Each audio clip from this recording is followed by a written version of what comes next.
Devastating and very painful accident for all of us. So first I want to extend to the families whose beloved ones have been lost or hurt our deepest concern and condolences. I've asked the government departments to do whatever we can to help them. Of course, the priority right now is to get on with the rescue work. A lot has been done, and we will be looking all over the site another time to make sure we are doing the best we can. I've also asked Sierra and the police to quickly investigate the causes to make sure that this sort of very tragic accident doesn't happen again. Thank you very much.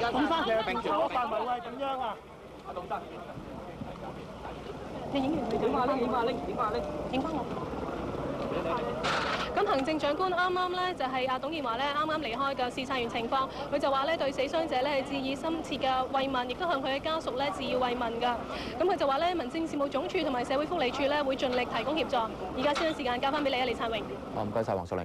咁啊，最後再總結最新嘅數字，咁就係有21死、21人傷嘅。咁大約1個鐘頭之後咧，我哋會再同大家報道最新嘅情況。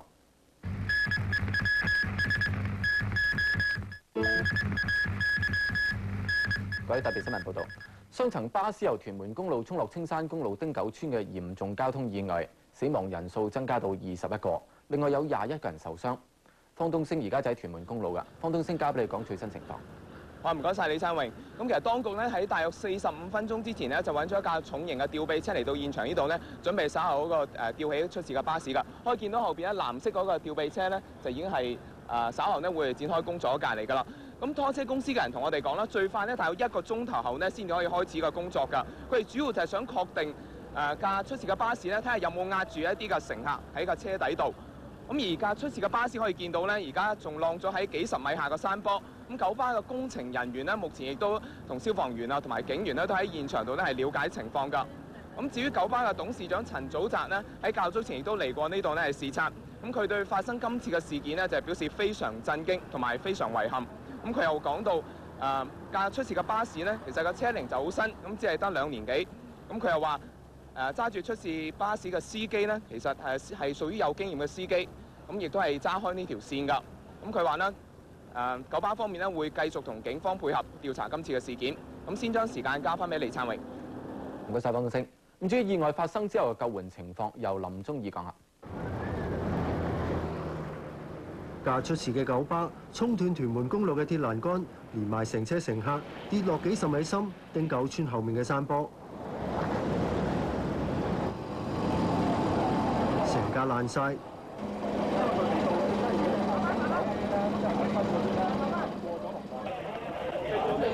由於巴士載滿人，一時間幾十個傷者佈滿整個山坡。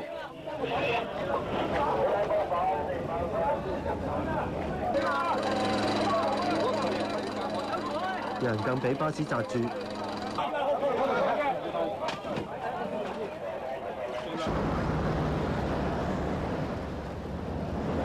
消防、救護同警察接報之後，動員過百人到現場搶救。飛行服務隊嘅直升機亦一直喺上空盤旋協助搜救。出事嘅巴士晾咗喺山坡，拯救人員要游繩到山坡上面救人。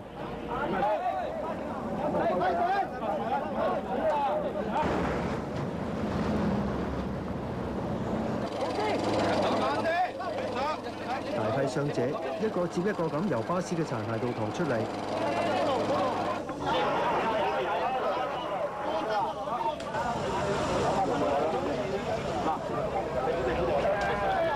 當局臨時喺村外邊設立緊急應變中心，為傷者初步治理同分流。20幾名死者就放喺一個臨時搭起嘅停屍間度。傷者太多，要分流去4間醫院，分別係仁濟、明愛、瑪嘉烈同屯門醫院度搶救。無線電視記者林宗義報導。有目擊者話，九巴衝落山坡之前，青山公路發生另一宗交通意外，可能導致今次事故。警方話仍然調查出事嘅原因。九巴話出事嘅巴士啱啱完成咗檢驗。陳海欣報導。架265M 九巴朝早載滿乘客，沿屯門公路入屯門，去到汀九附近出事。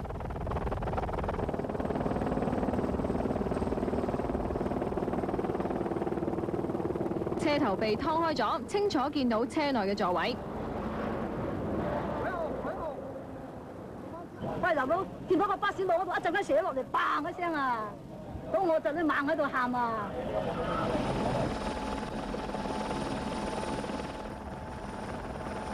有目擊者話，事發前發生另一宗車禍，可能導致今次事故。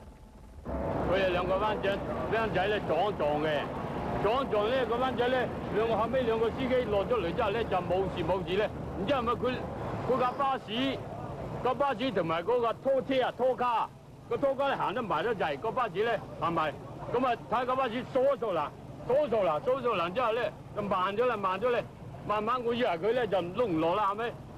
慢個點白跌咗落嚟啦，喺上面睇住佢跌嘅。好咧。警方就話現時仍然調查緊意外嘅原因，暫時未知道點解嘅巴士衝咗落山坡。九巴就話出事嘅265M 巴士大約有2年幾嘅車齡，而出事嘅司機喺97年已經入職，好有經驗。咁公司咧係會馬上成立一個專責小組咧。係去處理呢件事，同埋同警方啊，同埋其他政府部門都係配合嘅。公司方面會點跟進？我諗我哋而家暫時唔可以發表任何嘅評論，因為呢件事而家仲係處理緊，仲係發生緊。而家賠償問題咧？賠償嘅問題，我哋公司咧係一定會有適當嘅做法。警方依家設立咗熱線電話，俾市民查詢今次意外嘅情況。電話係1878999。無線電視記者陳海欣報導。另外同事黃淑玲而家就喺汀九村嘅村口㗎。黃淑玲，搜救工作完成未呢？係啊，李燦榮啊，搶救工作咧就大致完成，但係咧搜索工作咧到而家咧都係仲未停過㗎。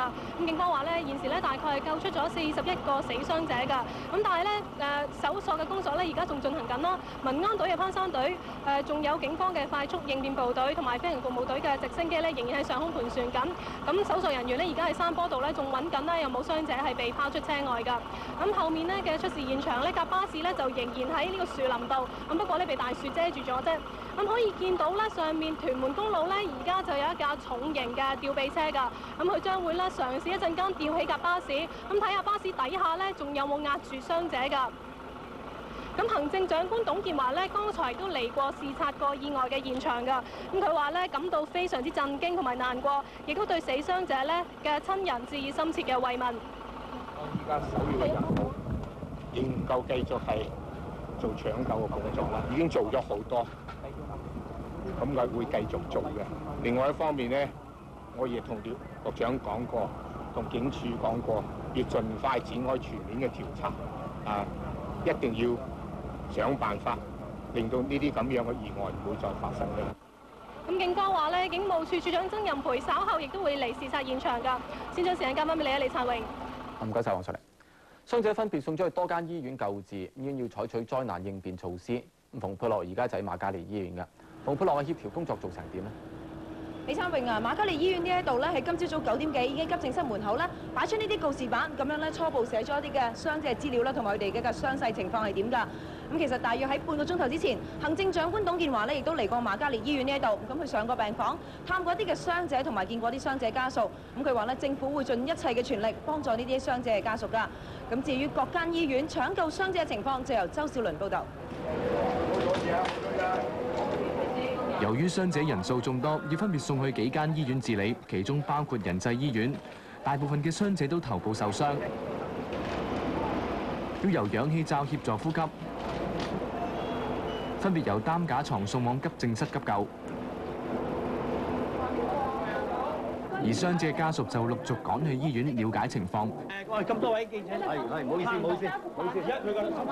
部分人情緒激動。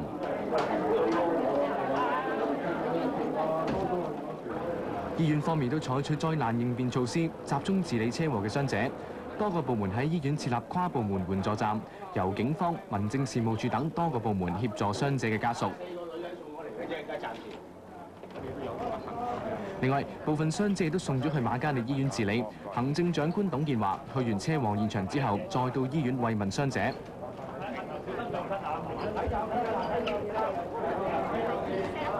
無線電視記者周少麟報道。醫管局嘅九龍西醫院聯網總監趙莉莉醫生咧，剛啱就舉行完記者會，佢話咧，由於今次嘅意外衝力好大，所以大部分嘅傷者都係傷及頭部同埋內臟，但係咧起碼要觀察24小時先可以確定到佢哋嘅情況會係點樣㗎。咁報道係咁多，交翻俾你，李燦榮。唔該晒馮佩樂。咁喺大約1個鐘頭之後，我會再報道意外嘅最新情況。再見。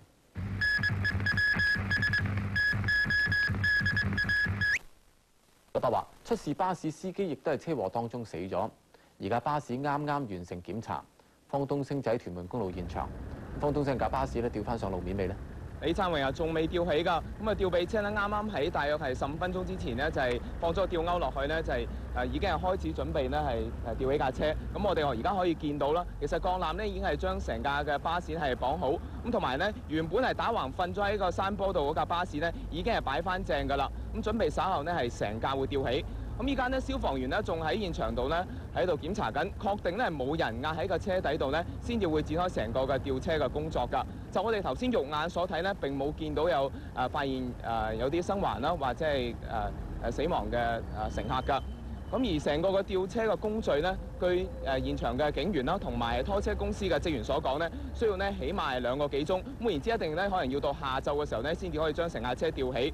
而一般嚟講，呢啲呢吊車主要係用嚟吊啲橋躉，咁最重呢可以吊起呢500噸嘅貨物㗎，咁所以呢吊起一架巴士呢並唔係咁困難。咁喺度報道係咁多，先交翻俾李燦榮。唔該晒方東升。警方話意外懷疑涉及另一架貨櫃車，而家仍然調查意外嘅起因。消防處話，由於意外現場喺山坡中間，拯救有困難。現場嚟講，我哋繼續咧做一個嘅拯救行動，就係話睇下巴士嗰個殘骸有冇擲住一啲傷者喺架巴士入邊，我哋要拯救佢嘅。咁咧就當嗰個巴士嘅殘骸冇傷者之後咧，我哋繼續咧就再喺個山上邊咧就搜索。今次嚟講咧，我哋相信係與一架嘅貨櫃車係牽涉嘅。但就初步知唔知係個原因係點樣狀況啦？暫時係調查之中㗎。最困難咧就係因為佢而家喺個山坡上面啦，咁我哋咧就啲消防員要上山坡啦，亦都需要帶啲重型嘅嗰個爆破啊，同埋嗰啲積啊，啲重型機械咧上山去救人。咁亦因為個傷者都好多㗎嚇，咁咧就呢個就係有少少嘅難度咯。車禍中嘅死傷者分別送咗去4間醫院治理，醫院採取災難應變措施。醫管局話好多傷者嘅情況嚴重。有好多係傷個頭部同埋內臟咯嚇，但係我頭先講，因為嗰個衝力都好大啊，所以個傷勢都好嚴重下嘅。頭嗰24小時先好清楚知道個即係傷勢係個情況係點，個情況穩定落嚟，起碼都要24小時後，我哋先可以有一個再更加清晰。我哋政府一定會盡一切力量幫助嗰啲死傷者嘅家屬嘅。我已經要求廖局長、警署咧，去做一個好徹底嘅調查，要預防呢啲嘢再次發生嘅。咁車禍嘅最新情況，請留意1點鐘新聞報導。